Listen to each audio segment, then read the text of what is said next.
पापा कहते हैं डीएनए टेस्ट कराओ तभी तुम्हें मानेंगे तुम मेरे लड़के, और दादी बाबा कहते हैं खून की जांच कराओ वरना तुम्हें मार डालेंगे, तुम हमारे लड़के नहीं हो, जहर दे के मार डालेंगे। एक मासूम जिससे ये सवाल कर दिया जाए कि सबूत दो कि तुम्हारे पिता कौन हैं, और ये सवाल अगर उससे उसके पिता द्वारा ही किया जाए तो जरा सोचिए उस बच्चे पर क्या गुजरेगी। ऐसा ही कुछ मामला कानपुर से सामने आया है, जहां एक डॉक्टर पिता ने अपने ही 2 बच्चों के सामने अजीब सी शर्त रख दी और कह दिया कि पहले डीएनए करवाओ, तब पता चलेगा कि तुम किसकी औलाद हो। वहीं मासूम बच्चों के दादा दादी भी उन्हें बिना डीएनए टेस्ट के अपना पोता मानने से इनकार कर चुके हैं। पापा कहते हैं डीएनए टेस्ट कराओ तभी तुम्हें मानेंगे तुम मेरे लड़के, और दादी बाबा कहते हैं खून की जांच कराओ वरना तुम्हें मार डालेंगे, तुम हमारे लड़के नहीं हो, जहर दे के मार डालेंगे। रोज लड़ाई करते हैं। क्या मारपीट करते हैं? हाँ, मारपीट। किससे?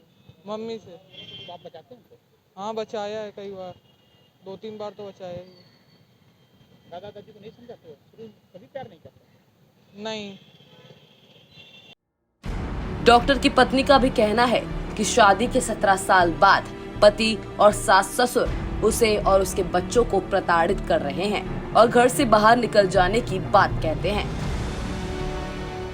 पति सास ससुर मारते पीटते हैं देवर के साथ मिलकर। पति का नाम अजय कुमार शर्मा है, मेडिकल कॉलेज में डॉक्टर हैं, प्रोफेसर हैं, फार्मेसी डिपार्टमेंट में। घर में रहने नहीं दे रहे हैं, जान से मारने की धमकी दे रहे हैं, गला दबा चुके हैं, घर से निकाल दिया। कितने साल हो गए आपकी शादी के? 17 साल हो गए हैं। 17 साल बाद अब कह रहे हैं कि डीएनए कराओ बच्चों का। जी जी, 17 साल बाद कह रहे हैं। कहाँ रहे आप? 17 साल से साथ नहीं रहे क्या? जी, हमारा शादी के बाद से ही विवाह चलने लगा था, तो 10 साल तो मैं रही उनके साथ, लेकिन उसके बाद जब उन्होंने गला दबा के मारने की कोशिश की, खाने में जहर भी दिया, तो फिर मैं यहाँ से चली गई थी। उसके बाद केस वगैरह किए उनके अगेंस्ट, तो हमारे केसेस 8 साल तक चले। हम इस बीच में बच्चों को लेकर नोएडा पढ़ाया, मैंने लखनऊ पढ़ाया, फिर मैनपुरी भी पढ़ाया कोरोना के टाइम पर। और उसके बाद जब फाइनल जजमेंट में हमारा केस आया तब वो रो रहे हैं, कहा कि कॉम्प्रोमाइज़ कर लेते हैं, बच्चों को देखेंगे। लेकिन यहाँ लाने के बाद भैया उन्होंने ना कोई कॉम्प्रोमाइज़ माना ना कुछ किया। अब हमें निकाल रहे हैं और अपने केस भी वापस नहीं किए क्या हमसे। कह रहे हैं? क्या कह रहे हैं आप आप? कह रहे हैं यहाँ से निकल जाओ, तुझे तो निकाल के रहूँगा, घर में रहने नहीं दूंगा, तुझे मार डालूंगा। बच्चों के लिए क्या कहते हैं? बच्चों को भी नहीं रखना चाहते हैं, कह रहे हैं सब लोग निकलो यहाँ से। तो डीएनए टेस्ट की बात कहाँ से आई? डीएनए कह रहे हैं हम अपना बच्चा नहीं मानते हैं, ये कोई नहीं है हमारे, यहाँ से निकलिए आप। और दादी बाबा भी इनके कहते हैं कि हमारे लड़के की कोई संतान नहीं है तुम लोग।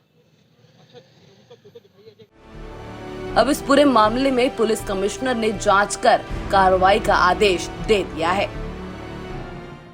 एक महिला अपने बच्चों के साथ आई थी, जिसमें उनका कहना है उनके पति और उनके ससुर उसको अपने जो है संतान मानने से इनकार कर रहे हैं। इस संबंध में उन्होंने कहा कि हमारी जांच करके कार्रवाई कराई जाए। इस संबंध में जांच करने के आदेश दिए गए हैं, जांच कर आवश्यक कार्रवाई। डीएनए टेस्ट की बात की है? उन्होंने डीएनए की मांग की है, तो उसमें जो भी तथ्य हैं सारे तथ्यों पे जांच कर कार्रवाई की। कानपुर से रंजय सिंह की रिपोर्ट, कानपुर तक।